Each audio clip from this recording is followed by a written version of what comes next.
G'day, in this video we're going to start unpacking blackbody radiation and relating it to Wien's law. So we're starting inquiry question 3 today. We're looking at dot point 7.3.1. This inquiry question asks what evidence supports the particle model of light and what are the implications of this evidence for the development of the quantum model of light. So in this inquiry question, we're going to start looking at how in some ways, even though Newton really had no basis for making the conclusion in the ways that we see in modern times, that there was some elements to his model of the particle model which were correct. That there is this wave-particle duality of light, that light itself behaves both as a wave in some respects and as a particle in some respects. And that as we start to unpack how light behaves like a particle, it actually starts to uncover this idea of the quantum model. And while this term is quite a loaded term, especially for those who don't fully understand it, the basics are actually quite simple. It's this idea that light comes in these quantized packages, meaning that they come in little packets or bundles of energy that have set specific quantities. So what we're going to be doing is having a look at a couple of phenomena that scientists of the past were grappling with and demonstrate how they showed light, at least in some ways, to behave like these quantized packets. In particular, we're going to be looking at blackbody radiation, Wien's law, and connecting that to how Planck worked with a whole bunch of information around blackbodies and Wien's law to really start shifting the way that we thought about light itself. So first off, we're going to be defining a blackbody, applying Wien's law to blackbodies, and then looking at what we call the ultraviolet catastrophe and how Wien's law and Planck's work with Wien's law supported a particle model of light. So first off, black bodies. To understand them, we have to do a quick revision of temperature and energy. We've talked about the idea before that 0 degrees Kelvin marks what we call absolute zero, and at this temperature, particles have no kinetic energy, they do not vibrate. Any particle that has a temperature above 0 degrees Kelvin will therefore have kinetic energy and will vibrate.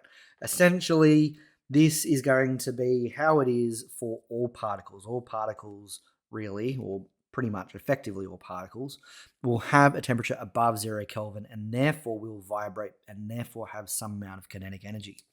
Now what this means is that because particles have charges, electrons and protons, etc., according to the Maxwell equations, any moving particle will generate an oscillation of an electric field.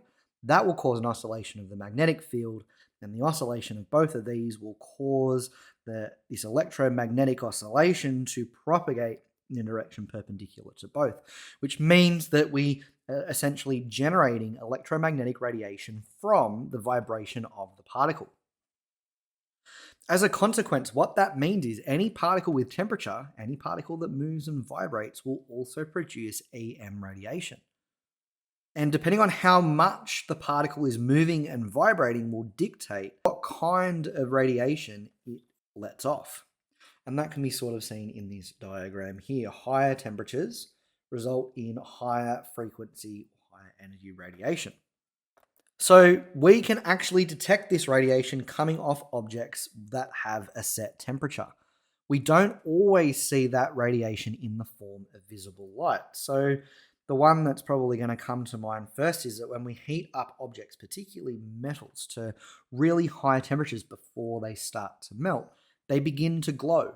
And when they're glowing, they're releasing energy in the form of visible light. And that energy is something that we can see and detect. And again, this is because of the vibration of the particles. They're vibrating so much that their vibrations are causing changes in the electric field to the extent that they are able to release energy in the form of visible light. But this is not the only kind of emission that we can see or experience. For cooler objects, emission will occur in the infrared zone, and we can say that with an infrared camera. And for really hot objects, they'll be doing a lot of emission in the ultraviolet zone as well. So we're talking about all of this stuff with temperature and energy radiation, but what actually is a black body then? Well, the black body describes an ideal material, that's the body, which would completely absorb all radiation, meaning it's black or true black. The assumption, therefore, is that if we were to have a black body, anything that's radiating off it would only be because of its temperature. It would not have anything reflecting off it.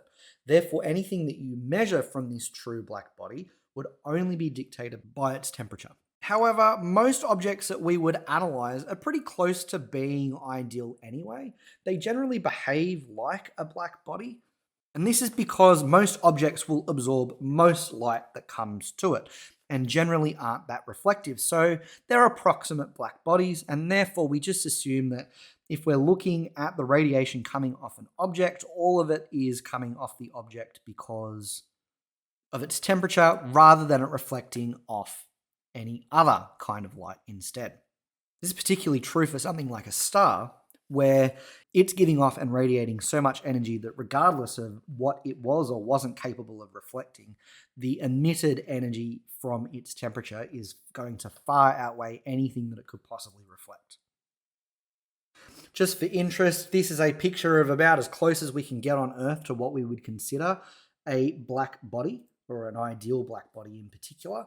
And it's essentially this space here, this hole, which can let in lots of radiation, right? And that radiation, as it bounces around and potentially gets reflected on the inside, even if it's painted or coated in like a black paint, essentially all of that radiation that goes inside will be absorbed and dissipate evenly throughout the object. But this actual part here, the hole, isn't going to reflect anything back out. Therefore, if we were to analyze, say, a spectra coming off of this hole, it would only be due to the temperature rather than light bouncing back out of it. So already we've been scratching around the surface of spectra and black bodies when we were talking about the spectra of stars indicating their temperature. We can assume, as I said a second ago, that stars act as close to an ideal black body as possible, and their temperature will dictate the kind of light that is emitted from it and thus detected by us. So something to keep in mind is that these stars will emit a bunch of different parts of the spectrum. However, there is going to be a max wavelength, the wavelength that is the most common of the lot that's being emitted. And we see that as the temperature of the star increases, the max wavelength increases as well. What you should also notice is that the area underneath each of the curves increase as we go through with our higher temperatures. So what this means is that not only does the type of radiation change with temperature, that we'll get an increasing emission of high frequency radiation, but also the brightness or the amount of light that's being emitted will also increase as well. This brings us to Wien's law. So Wilhelm Wien was able to demonstrate the relationship between the peak intensity of the wavelength emitted by a black body and its temperature. And he said that lambda max is equal to B divided by T for temperature. So B is Wien's constant, which makes the equation work. And something to note is that when we're using this equation, we must always give our values in Kelvin. If you have a value in degrees Celsius that needs to be changed, we need to transfer to Kelvin. This can be achieved simply by adding 273.15 degrees to your measurement in Celsius, because both scales increase and decrease by the same amount. Their starting point is just different. This then brings us to the ultraviolet catastrophe. Wien's model had one particular flaw. It could predict which wavelength would have the maximum amount of radiation, but it could not explain the observed curve that was experienced by a black body. According to classical physics and the wave model, which I'm not going to dig into too deeply, it essentially used this equation, which comes from a lot of different sources and brings a lot of mathematics and complex physics together, but classical physics essentially said that the curve should look something like this, with this formula, and it would be represented like this. Essentially, what is being suggested here is that classical physics predicted that the body should emit significantly large quantities of low wavelength radiation or high frequency radiation. We know this in practice to not be true, despite what classical physics says and the wave model says. Objects, no matter their temperature, do not just emit high energy, high frequency radiation. Something like, say, a toaster does not just bombard us with UV and X-rays. So classical physics was unable to explain the observed phenomenon, Wein at the time, who was just able to figure out how to relate the temperature to lambda max, was not able to determine it either. What this showed to physicists of the time, though, was there needed to be a strong solution made. So in comes Planck. He inadvertently solved the catastrophe. He essentially developed a relationship between the frequency of light and its energy. He said that E was equal to hf, where h is the Planck's constant. E is the energy of the wave, and f is the frequency of the wave. But in order for this equation to work, this E value that was being calculated for was an emitted packet or chunk of energy, a chunk of a wave, rather than something that was continuous, as would be suggested by the wave model. And he named this packet or chunk quanta, which is where we get into this idea of quantized or quantum mechanics. Essentially, these packets or chunks had a set quantity, as defined by E equals hf. And this assumption and the relationship between energy of quanta and their frequency allowed him to solve the UV catastrophe and make a mathematical model, come up with an equation unlike the Rayleigh-Jean law, which produced a graph that followed the pattern observed when looking at the emission spectra of different black bodies at different temperatures. What this model of quantized energy started to allow for is this idea that once we get to radiation that gets to the end or beyond the visible spectrum, all of these high energy, high frequency types of radiation, we get this drop off. And without getting into all of the math and getting bogged down in the detail, essentially what Planck was stating was that if we were to emit high energy light, there needed to be significant changes to the energy of the particle.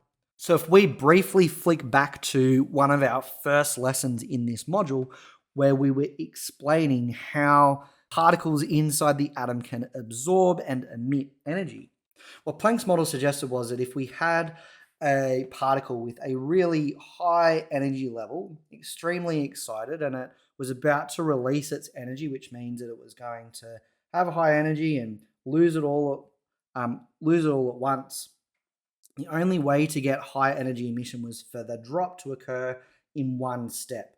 But the likelihood of that was low, and what was more likely was that the particle was going to lose its energy through gradual stages, which means at every point there would be an emission of low energy packets of light instead of just one really high energy packet of light. And so what that meant is, because there was a low chance of radiation in this part of the spectrum, you would therefore observe and see low radiation in our experimental observed spectra. And again, his mathematical model was able to account for this. This again only worked because of his proposal that electromagnetic radiation existed in quanta, in packets of set amounts of energy. However, this solution was only theoretical, and he himself stated that it was kind of a little bit of an accident to get there, and he was kind of making the math fit what he saw, rather than having a full explanation for why the math actually worked. Meaning that there was no experimental evidence, but the key bit here being we hadn't seen an experiment yet that would support why EM radiation was quantized. This is what we'll look at in the next video. We're going to be looking at the photoelectric effect and how it brought about concretely the idea that light was quantized and start the trend of the quantum model of light. But until then, have a good one.